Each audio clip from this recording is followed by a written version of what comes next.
Video. Let's see the video. Unit 8 Gandhian Face. Gandhi arrived in India in 1915. He introduced non-violent satyagraha and gained the goodwill of the masses, which is different from the method of militant nationalism. Such a big country, there are many leaders, but in spite of that, how did he become famous? Why does everyone accept him? He is famous not only in India but also all over the world. How it will possible? We can see.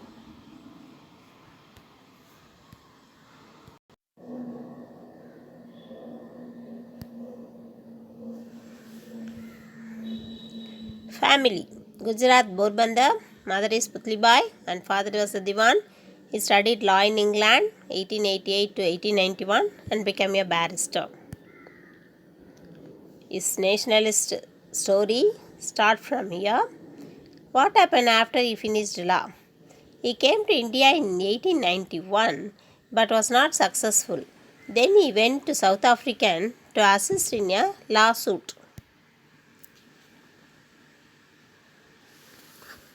Gandhi faced racial discrimination for the first time in South Africa. On his journey from Durban to Pretoria at the Pietermaritzburg railway station, he was physically thrown out of the first class compartment. Gandhi was determined to fight. Gandhi called a meeting of the Indians in Transvaal and exhorted them to form an association to seek redress of their grievances.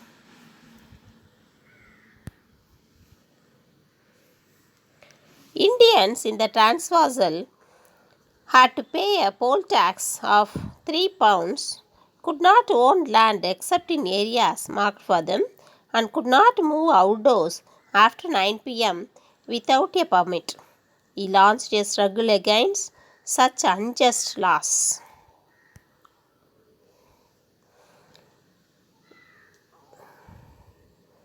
Gandhi exhorted Indians to form an association to seek the redress of their grievances, and he petitioned to the authorities about the injustice which were in violation of their own laws. Inspiration. Gandhi was introduced to the works of Tolstoy and John Ruskin. He was deeply influenced by Tolstoy's The Kingdom of God is Within You, Ruskin's Unto This Last, and Thoreau's Civil Disobedience. Gandhi's ideas were formed due to the blend of Indian and Western thought. Despite being deeply influenced by Western thinkers, he was highly critical of Western civilization and industrialization.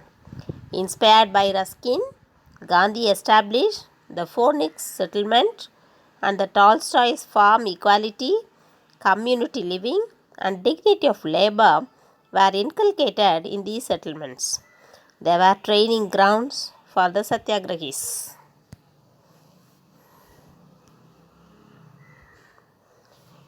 Let's move on to Gandhi's Satyagrahas in India. Champaran Satyagraha, Rowlatt Satyagraha, and Jallianwala Bagh and Khilafat movement. The place Champaran, it's in Bihar.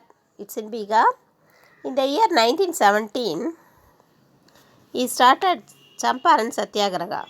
It is in Champaran in Bihar, the Tinkatia system was practiced.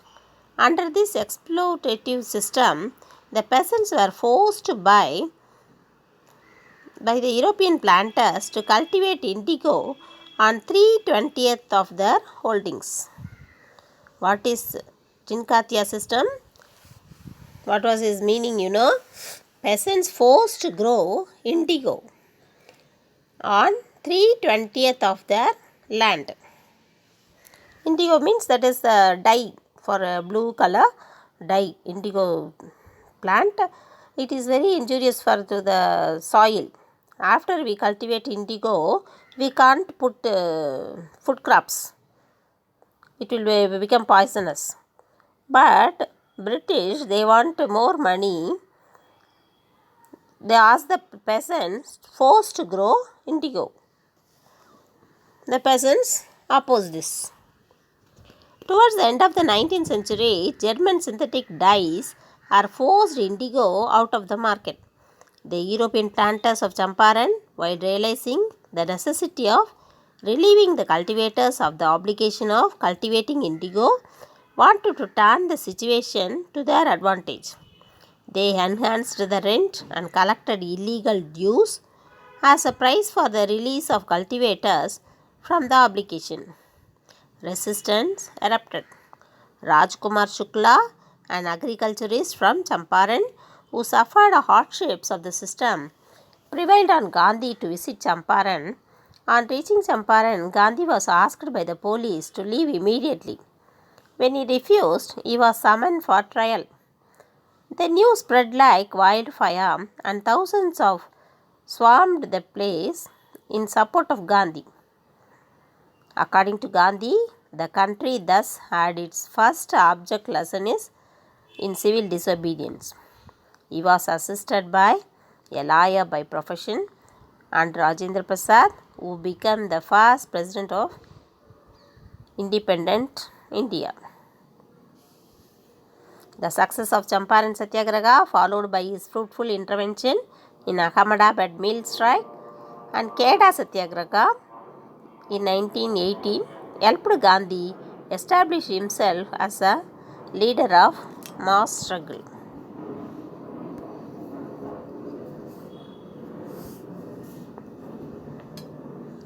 Rowlatt Satyagraha.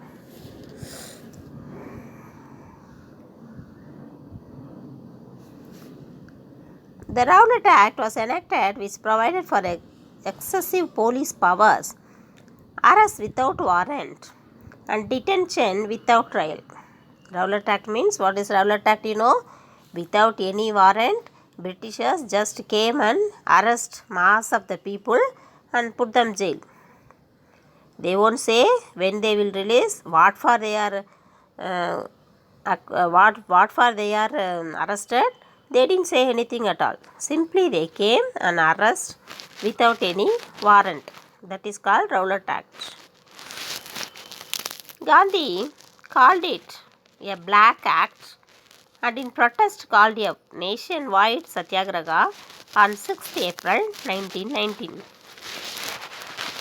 In this movement, Gandhi was arrested and prevented from visiting Punjab.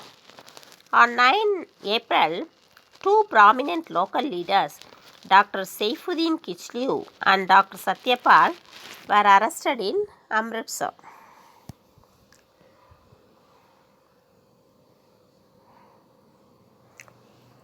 Khilafat movement. The First World War came to an end in 1918. The Caliph of Taghi, who was considered the head of the Muslims of the world, was given a harsh treatment. A movement was started called Khilafat movement, led by Ali brothers, Maulana Muhammad Ali and Maulana Shaukat Ali. Who started this movement? Maulana Muhammad Ali and Maulana Shaukat Ali. Gandhi supported the movement and saw in it an opportunity to unite Hindus and Muslims. He presided over the All India Khilafat Conference held in Delhi in November 1919. Gandhiji supported Shaukat Ali's proposal of three national slogans: Allahu Akbar, Vande Mataram, and Hindu Muslim Ki Jai.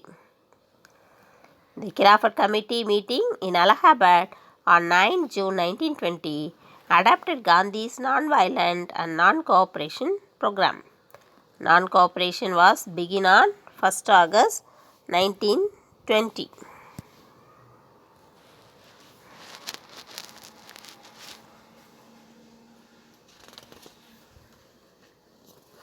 Non-cooperation movement. Non-cooperation movement was started. Indian National Congress approved the non-cooperation movement in a special session held in Calcutta on September 1920. It was subsequently passed in the Nagpur session held on December 1920. by Salem Sri Vijay Raghavacharya.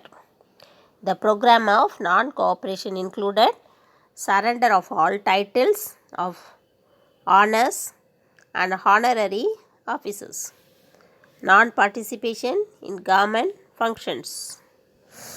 Number 3. Suspension of practice by lawyers and settlement of court disputes by private arbitration. Fourth one, boycott of government schools by children and parents, and boycott of the legislature created under the 1919 Act. Refusal to accept any civil or military post, boycott of foreign goods, and spreading the doctrine of Swadeshi. These are the programs of non-cooperation. Swarajis. No tax campaign and Chauri Chaura incidents happened. Swarajist. Meanwhile, the Congress was divided into two groups, pro changes and no changes. Some of the congressmen, led by Motilal Nehru and C.R. Das, wanted to contest the election and enter the legislature. They argued that the national interest could be promoted by working in the legislative councils under diarchy and wrecking the colonial government within. They were called pro-changes. And then staunch followers of Gandhi like Vallabhai Patel, C. Rajaji and others known as no changes wanted to continue non-cooperation with the government. Despite the opposition, C.R. Das and Motilal Nehru formed the Swarajya Party on 1st January 1923, which was later approved by the special session of the Congress. Swaraj Party members were elected in large numbers to the Imperial Legislative Assembly and the various provincial legislative council. That's all today's class, children. We'll continue in the next class. Thank you. Thank you for watching.